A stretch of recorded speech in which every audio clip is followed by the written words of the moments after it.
Tell me what you think about the Johnson&Johnson rebrand. You hate it. Many of the questions that I got from friends that were not in branding is did they do that? Are they dumb? Are they insane? Have they gone out of their mind? Today I'm going to walk you through why they did the rebrand and also from a brand strategy perspective, how I really think about this. If you're an aspiring brand strategist, this could use as a framework for you to answer those interview questions. What's your favorite brand and why? Talk about a recent rebrand. If that question comes up of J&J, here are some of the dimensions that I like to talk to. So looking at the announcement, it says that the script loadout is mostly associated with the consumer brands like the baby shampoo, Listerine mouthwash, Band-Aid. It no longer makes those products because of its spin-off of the consumer healthcare business earlier this year to create a company called 𝐻𝐭𝐬𝐬. It leaves Johnson&Johnson focused on innovative pharmaceuticals and medical devices. And a decades-old handwritten logo wasn't really keeping with that forward-looking focus. At the end of 2021, J&J announced that they're going to spin off their consumer products into a separate company. The conglomerate model is no longer applicable. This has been the trend across, for example, GE spinning off into 3 companies, GE Healthcare, GE Aerospace, and GE Vernova. GSK also spun off their consumer products into a separate company called Haleon. And 3M also recently announced that they're spinning off their healthcare business as well. So it's not just J&J that's doing it, it's happening across the industries. Essentially, this company has split up into 2. From a business term, it's called being spun off. And when you spin off a company, you split up a portion of your body into another company. So a lot of companies create more focused companies, and that's also the case with Johnson&Johnson. They're splitting into 2 companies, one that is more business to business and one that is consumer. So the J&J that you see right now is actually the business to business part. That business focused on pharma and med tech. For example, 2-3 years ago when they developed a vaccine for COVID, that was the J&J innovation and med tech arm of the company.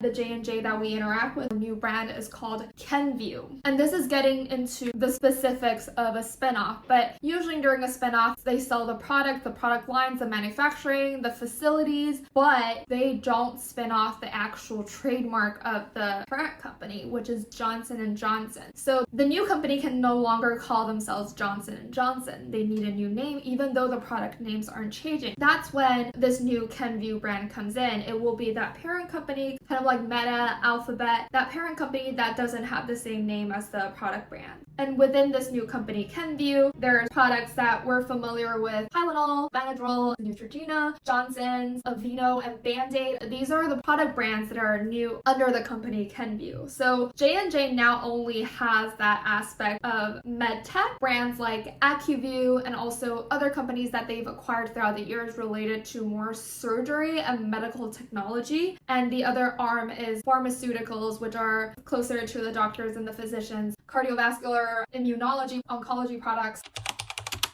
If the Johnson&Johnson that we still think of as consumers are still the baby products, Johnson&Johnson as a company need to go through a rebrand to better focus on the things that is now their bread and butter.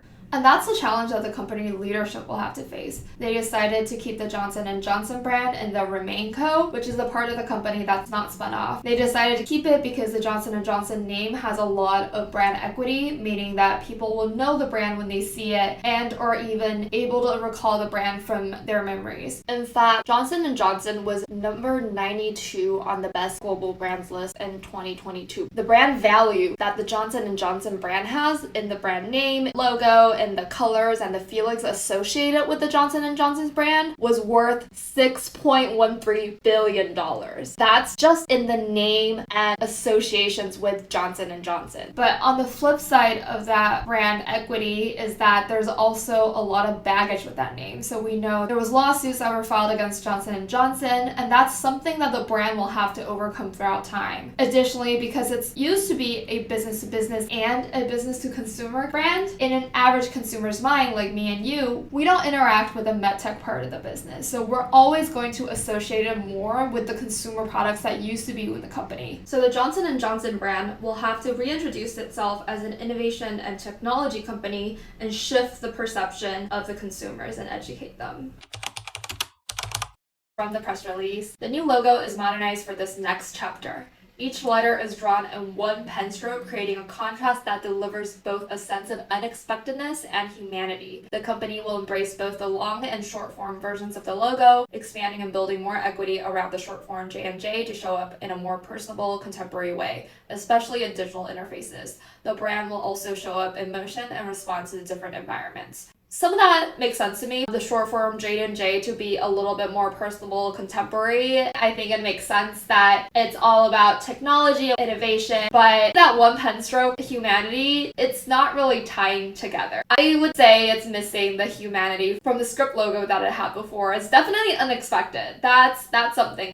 Its decision to continue using the color red is leaning into a refreshed, bright, and contemporary color that speaks to the ability to urgently respond to health challenges, evolve with the times, and set the pace. The ampersand captures a caring human nature. It now presents more globally recognizable symbol and represents the openness of the brand, as well as the connections that bring the brand's purpose to life. And that's just things that make it more of a holistic storytelling. Whether we buy it or not, that's a different question. Certainly that sans serif font that they're leveraging, it's very tied to a trend that we've seen throughout the past 5 years, and many have been actually moving away from that. For example, you see Burberry, they were moving to a sans serif font and now moving back to a serif logo, because although it conveys more of a professional look and feel, it's more removed and not as personal. And in healthcare, which is such a human and caring industry, it just comes off as they're distancing themselves from patient care, not as close as they once were. So I don't know if it's a good move on that part. On the other hand, we see 𝐻𝐻𝐸, even though it leverages the also sans serif font, but the word mark and the symbol, it's more personable. So you see the heart, you see more rounded, organic shape to it. It just makes it more engaging. It's more friendlier, it's more amicable for you as a consumer when you're thinking about, I am in so much pain. While Johnson&Johnson, it just feels like a cold pharmaceutical company.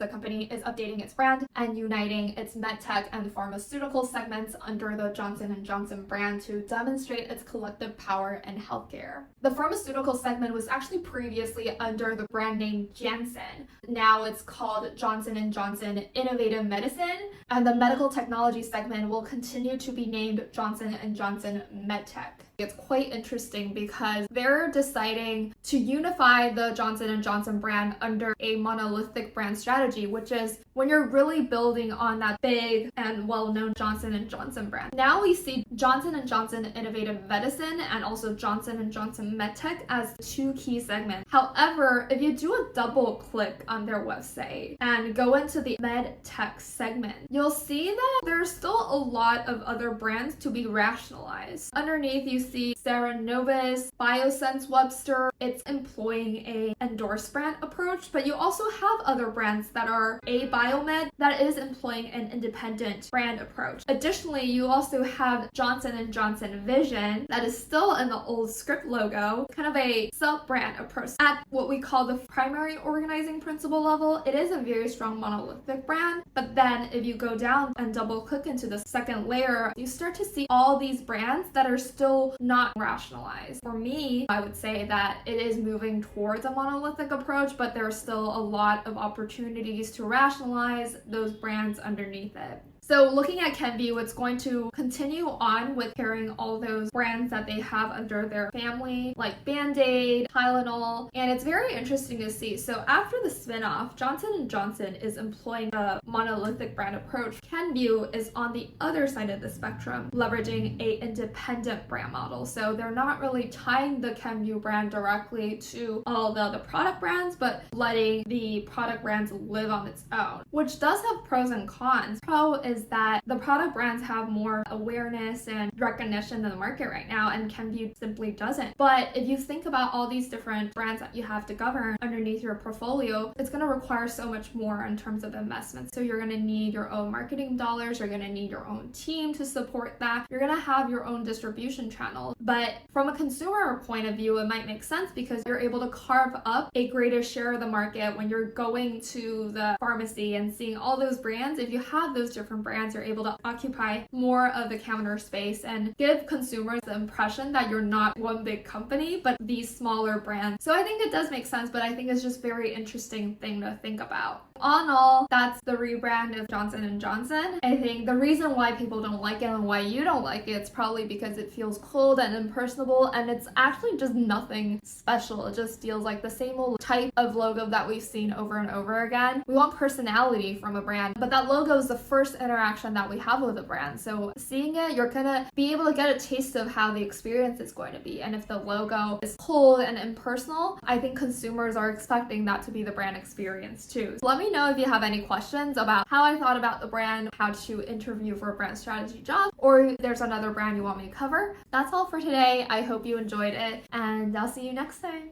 Bye!